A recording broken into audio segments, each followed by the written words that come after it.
I'm gonna set up my little temperature sensor, the laser, just back here on the 4-link bracket. Did a little hole in a 1024 screw, so this will just sit on the bracket like that, and use my standard.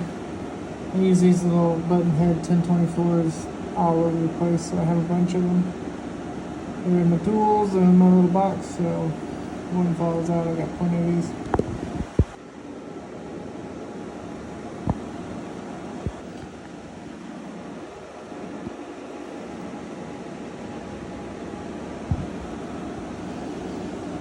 And I'll just take the wiring and run it straight up into that bulkhead. Into the wiring right up there. It goes straight to the back driver's seat area, and yep, that'll be good. Got the little weather station right there, up underneath the pedals.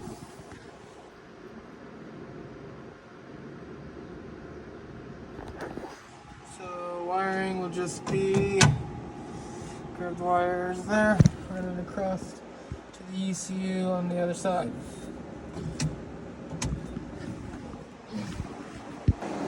So here's my placement for front shock sensor. I got it nice and in line with the strut, so the travel should be accurate. So there's not any angle to it, so it gives it a very accurate reading.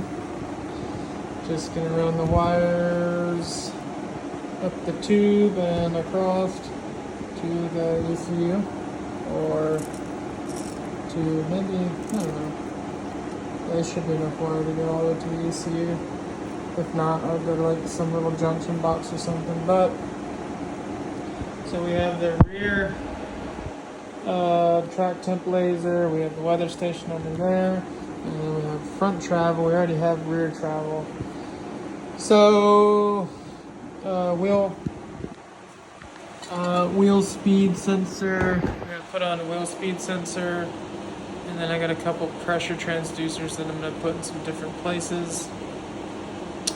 Crankcase pressure, maybe coolant pressure, and I feel like there was another one. Charge pressure before the intercooler, just to see how much drop in pressure there is through that intercooler. I already know it's probably a pretty big restriction, considering this intercooler brick is only meant for 1400 horse, so I think it's causing some issues, but I guess the data will tell us whether that's true or not. But I keep plugging away. Okay, so I've got my little wheel speed sensor. I'm hoping it'll pick up on that. I know that the hex head is preferred as far as the trigger, but I believe that should work. I'm just catching that edge of the stud. Probably got, might have to adjust the stick out. It's hard to get in there. It probably looks about 100 thousandths away. So might need to adjust it in a little bit, because I think it's between 60 and 80 thousandths, but we'll see if we can get a signal from that. So that's that. Still got to make a bracket for the rear and see what other pressure transducers we want to stick on this thing. So I'm putting another sensor. This one's a 50 psi pre-intercooler, so I can see if there's a pressure drop from this pressure transducer to my map sensor. Now it's not, that one's obviously not going to show vacuum, so it won't show anything, and I don't care until it's into boost anyway. So this is just a 50 psi, so it'll tell me the delta between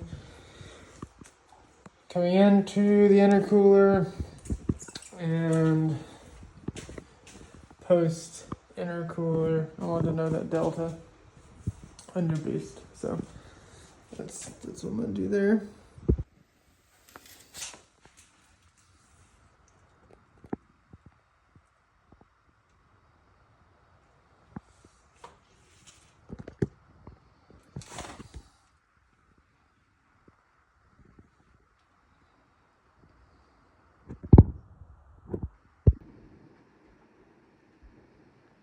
Alright, people.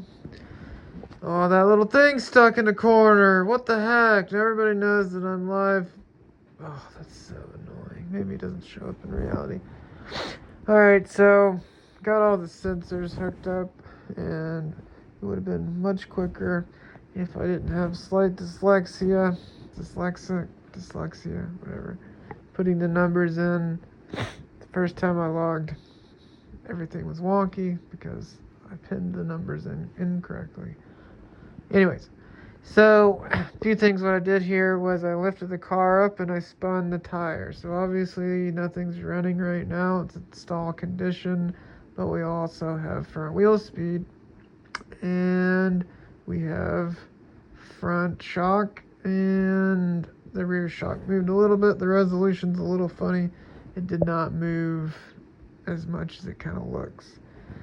So front wheel speed is, well, we can talk about rear shock. So as I lifted up the front, the rear shock drooped a little bit, so you can kind of see that, and you can see the front shock. That's topped out on the front shock, and right here is topped out. The rear of the vehicle is all the way up, so that's topped out rear, topped out top, or topped out front.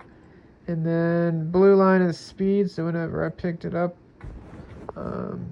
I spun the front tire and instantly goes up to 9 miles an hour. That's how fast the wheel was spinning, and it looks like it'll only start having trouble picking up at about 5 miles an hour. The sensor, I think, just gets to a point where there's not enough resolution, there's not enough speed to show an accurate, but anything under 5 miles an hour I don't think is too pertinent. So we also have a pre-intercooler pressure transducer, so I can take this number once you hit above 0, right? So anything under a vacuum isn't going to be accurate with this pressure sensor. That pressure transducer is not a map sensor, so it's always going to show 0. It won't show negative, obviously. Or maybe that's not so obvious, because at the time I didn't know that, but that is what it does. So anything over 0 psi of boost, these two will become 1-to-1 or very close to it. So I can see how much of a delta there is between before the intercooler and after the intercooler. So that'll tell me how efficient that intercooler is or how restrictive it could be. Also, track temperature.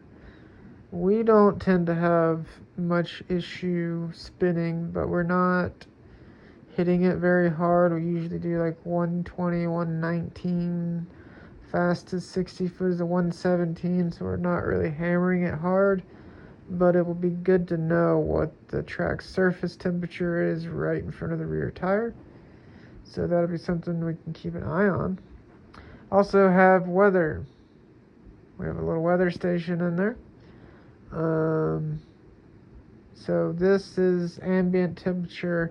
It is inside the cab, so if we've been sitting there for a while, it might not be the most accurate, but it's going to be within a few degrees. But also tell me how hot it is in that car.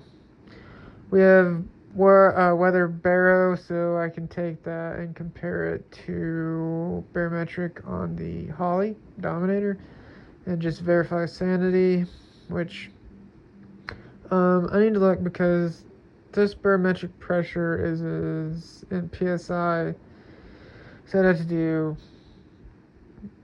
calculation or a conversion from kPa to PSI. I know 97 is like 14 point something, so I need to figure out what this is actually measuring. Also, the weather in DAs and kPa as well. That's just the way this little weather station records. So I need to figure out what that actually means, because obviously that's not altitude. It is a pressure, so you can convert pressure to density altitude. So I have to figure out that conversion. And then water grains is in percentage. Again, I don't know exactly what that means. I guess you can only have 100 water grains percent ever. So 54%, does that mean 54 water grains? Possibly. That's something else that I'll have to look up. But this is all low dollar sensors.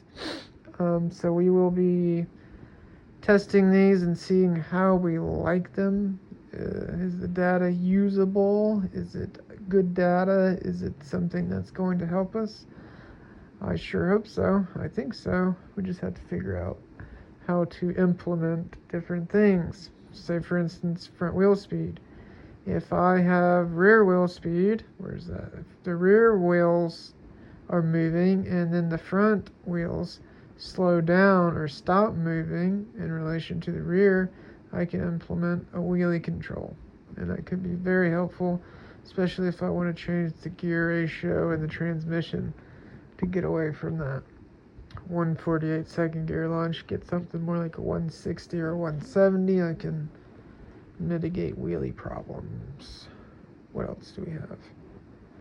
Anything else, Caitlin? Would you like to add anything to this? No.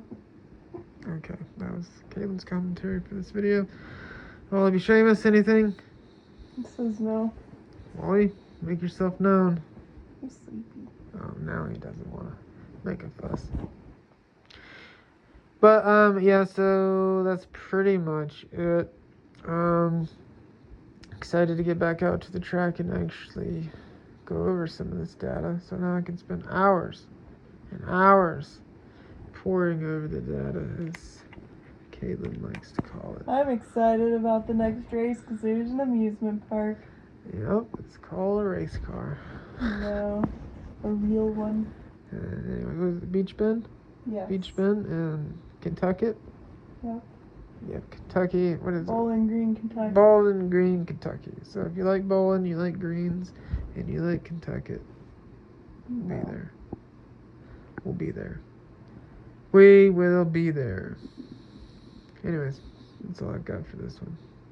Toodles.